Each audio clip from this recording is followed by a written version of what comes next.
All right, so the color of law, honestly, wasn't really that surprising to me because I knew some of these things and they are still persistent in our society.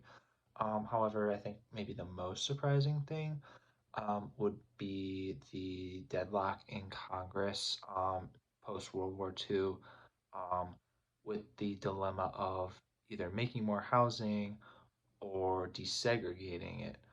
Um, and then the choice, of course, going towards building the public housing, which I found a bit shocking. I didn't know too much about that. Otherwise, it really doesn't shock me too much. Um, Looking at my community, so I grew up in Sterling Heights, Michigan, which is a little north of Detroit. And what I do know is that Detroit was infamous for its white flight. Essentially, most white people leaving the downtown Detroit around the 60s, 70s, 80s.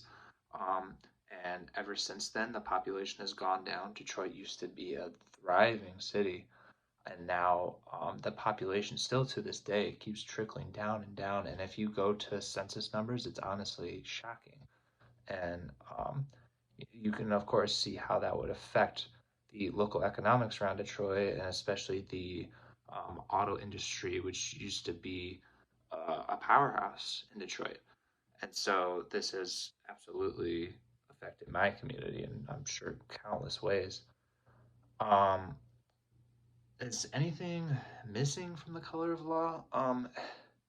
Realistically, not really, or at least the other side of the story. I mean, the dilemma of building new housing, the housing crisis, I can understand how difficult that must be to address that.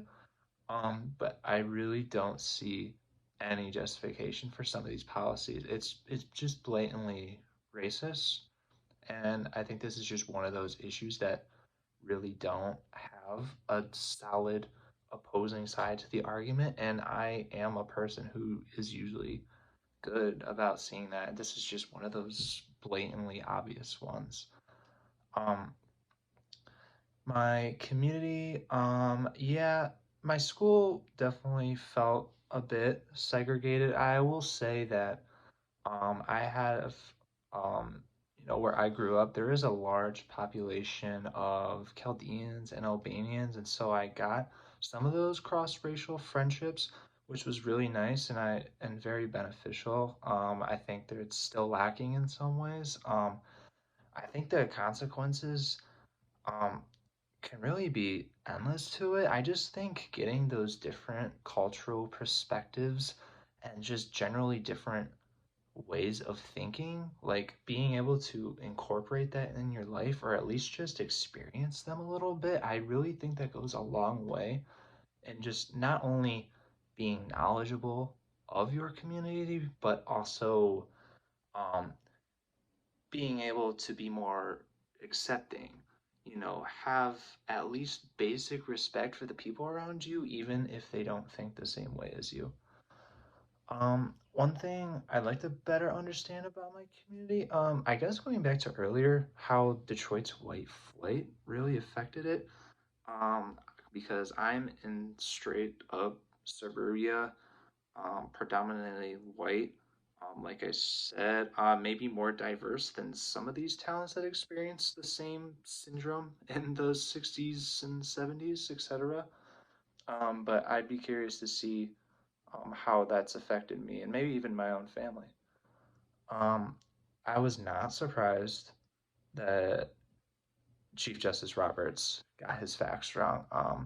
I think the Supreme Court gets a lot of facts wrong, but that's another conversation for another day. Um, I think because the segregated housing has been so incorporated into our society, it doesn't really surprise me that a judge would take that stance, the de facto segregation stance. And you see countless people get it wrong today.